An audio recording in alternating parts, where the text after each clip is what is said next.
Welcome all to yet another video, Dr. RS and you, on the science of cosmetics and personal care products. You can type Ramesh Surya Narayanan in the YouTube, SURIA, and get all my videos regarding this topic. My email ID is this.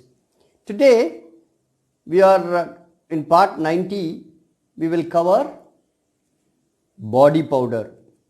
Simple formulation. We have seen face powders. So body powders are just extension of face powders. So in the body powders, we have extensively discussed on ingredients used, about talc, about calcium carbonate, about zinc stearate. Extensively we discussed in the body powder section. So here in the face powder section. So here we will just discuss the formulation aspects of a body powder, right? So body powders are most widely used preparation for multiple purposes, for delivering antimicrobial, antipruritic, keratolytic and body freshness benefit. Antimicrobial for deodorant, as a deodorant, right? We know that the bacteria has to be controlled so that it will not decompose the apocrine sweat that causes the body odor. So antimicrobial as a deodorant, antipruritic that will prevent itching, keratolyte, prickly heat, it's blocking the sweat pores, by keratin plugs. So keratolyte dissolves that keratin plug and allow the sweat to flow, right? So keratolyte, it's widely used in prickly heat powder. Okay, antipruritic also prickly heat powder, antimicrobial in prickly heat and most of the other body odor powders. So prickly heat also, to prevent any infection, antimicrobials are used, and of course body freshness, that will widely used, body freshness combining the perfume, perfume variants, right, in body freshness, right? Now what are the properties of a good body powder? See, product should flow uniformly from the container, should provide good slip character to the skin for smooth feel and easy spreadability, should have adhesive properties to adhere to the skin, should have absorbent properties, should provide cooling and lubrication effect on the skin, should be able to deliver benefits claimed, example freshness, prickly heat, should be safe and formulated within regulatory guidelines. Of course, this is very, very important. So building block of a body powder: to give slip character, talc, zinc stearate, aluminum stearate, absorbent material, kaolin, magnesium carbonate, calcium carbonate, starch. Adhesive, to make the powder to stick on the skin, kaolin, zinc stearate. Skin benefit ingredients: chlorhexidine diacetate as an antibacterial, zinc oxide as an astringent and mild antibacterial, salicylic acid is a good keratolyte. Keratolyte, this is an astringent, mild antibacterial, this is antibacterial properties. Okay, these are the common building blocks of a body powder. Example, talc to 100%, which forms the major part of body powder. Calcium carbonate coated with stearic acid. So that coating gives a good feel to the calcium carbonate. Apart from that, it suppresses the extensive alkalinity of calcium carbonate. Its pH is very high, so it's an adsorbent. Zinc stearate, adhesive properties, it allows the powder to stay on the skin. Active ingredients, example zinc oxide, quantity sufficient, and perfume. So initially perfume is mixed with calcium carbonate with absorbent. Then talc, zinc stearate and actives are mixed together. Mixture A is added to B and then mixed in a ribbon blender. This is a typical ribbon blender. Preparation is then passed through the sieve and filled. So sometimes hammer mill is used to reduce the particle size further, pass through the sieve and then filled, right? So this is a simple preparation. The trick is how you disperse the perfume or the actives if you are using at a low level in the entire. So it's a geometric dilution.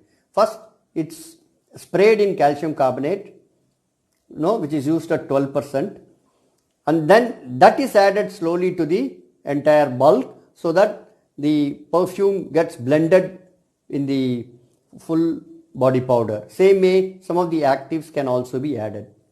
Sometimes the perfume is mixed with silicone oil or liquid paraffin and then sprayed onto part of talc or calcium carbonate and then blended, and then that is added to the final product.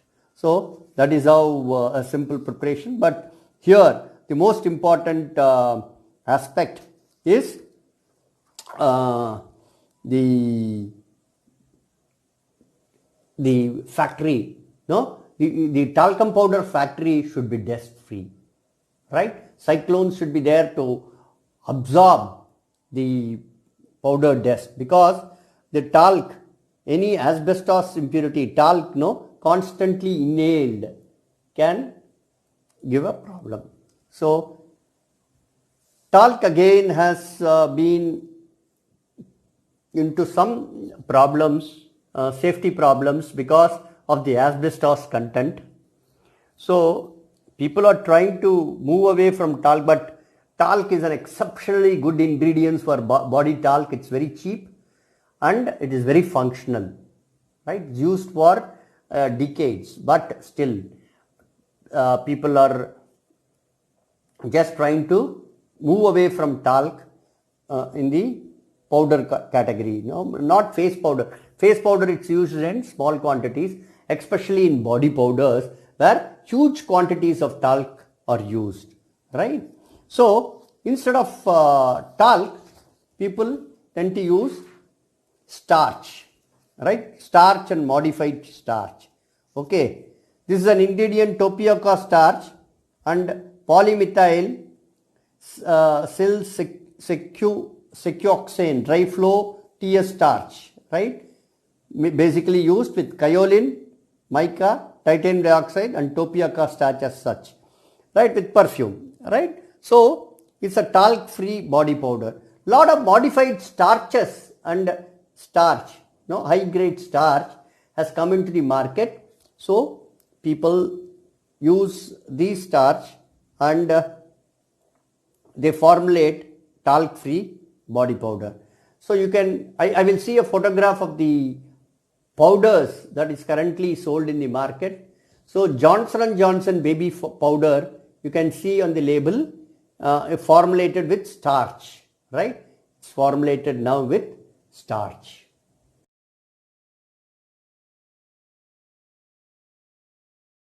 So what are the quality parameters of a body powder? So the flow property, we have said, is an important property, especially for body powder.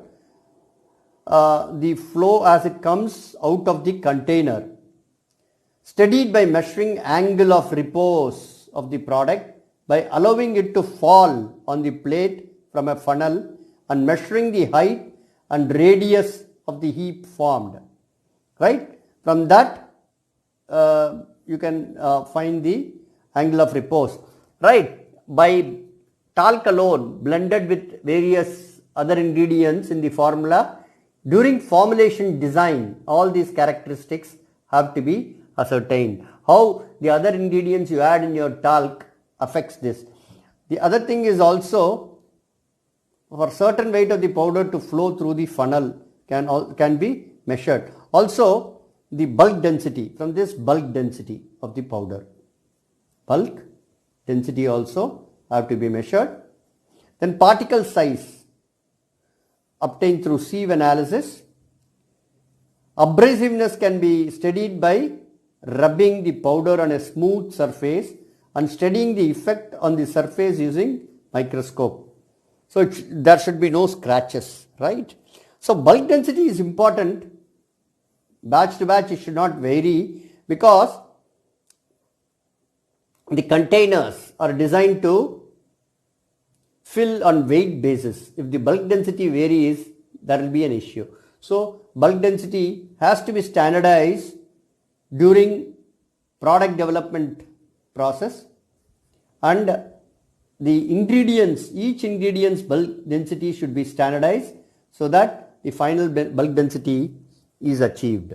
So batch to batch, the bulk density of each ingredient you use should be analyzed, and then it has to be released, right, before production of the batch.